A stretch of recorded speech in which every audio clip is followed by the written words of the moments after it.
پہلی بات تو یہ کہ پاکستان کے اندر یہ جو حکومت کی تبدیلی ہوئی ہے یہ ایک آئینی تبدیلی ہے اور کانسٹیٹیوشن کی روح سے ہوئی ہے اور آئینی اور قانونی طریقے سے اسمبلی کے اندر ہوئی ہے۔ سو میرا نہیں خیال کہ جب تک ایک منتخب حکومت موجود ہے،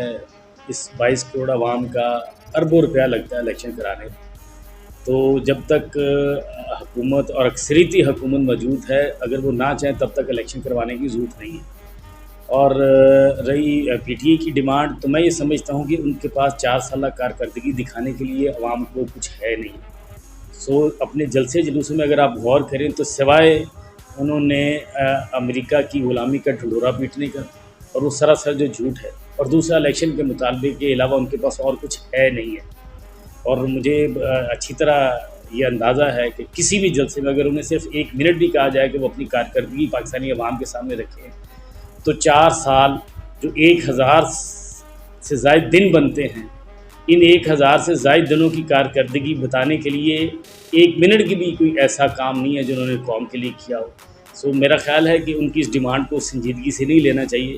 جو سنجیدہ بات وہ یہ ہے کہ ان 4 سالوں میں انہوں نے پاکستان کا ستیہ ناش کیا، انہوں نے پاکستان کی اکانومی کا ستیہ ناش کیا، انہوں نے پاکستان کو سیاسی اور معاشی طور پہ تباہ کیا۔ میاں شواشی صاحب کی پاکستان مسلم لیگ نون کی جو اولین ذمہ داری ہے وہ اس ملک کو ان مسائل سے نکالنا ہے، اور دوسرا اس ملک کے اندر جو عدم برداشت کی جو فضا پیدا کی ہے عمران خان صاحب نے، اور جو وہ چاہتے ہیں کہ اس ملک کے اندر خون خرابہ ہو، ہم نے اس کو روکنا ہے۔ وہ چاہے ہمیں پیار سے روکنا پڑا، محبت سے روکنا پڑا، چاہے سختی کے ساتھ روکنا پڑا، انشاءاللہ گورنمنٹ کو بہت بڑی سبسڈی تقریباً جو دینی پڑی ہے وہ 100 ارب سے زائد ہے،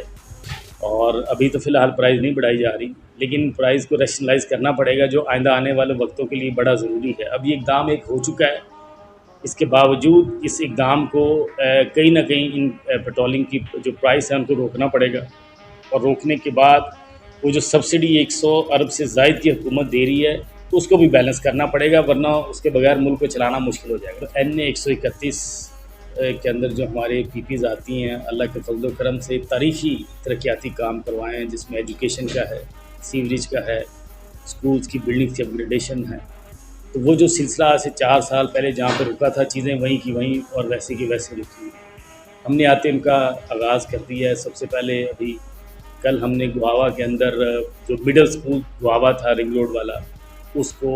نوٹیفیکیشن کرا دیا اور اس کو ہائی کروا دیا، اور انشاءاللہ اسی سال اس کے اندر ہائی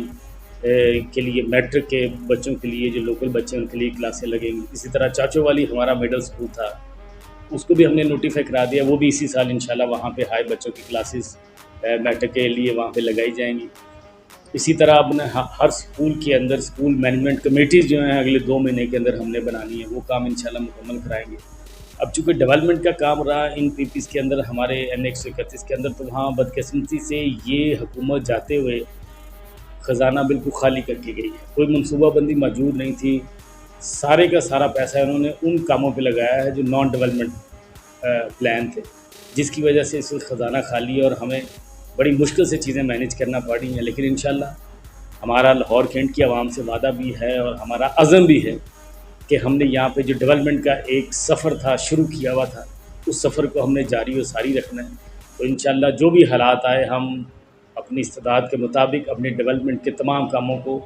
جاری رکھیں گے۔ ہماری پہلی پریورٹی ایجوکیشن ہے، ہماری اور ہماری تمام ٹیم کی، وہ ایجوکیشن کے کام انشاءاللہ ہم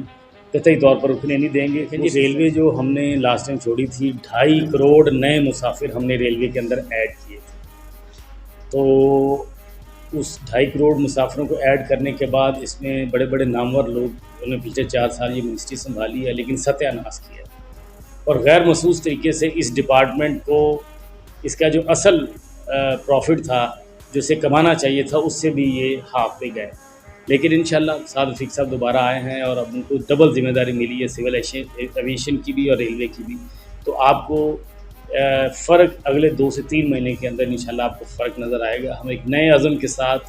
دونوں ڈپارٹمنٹس کو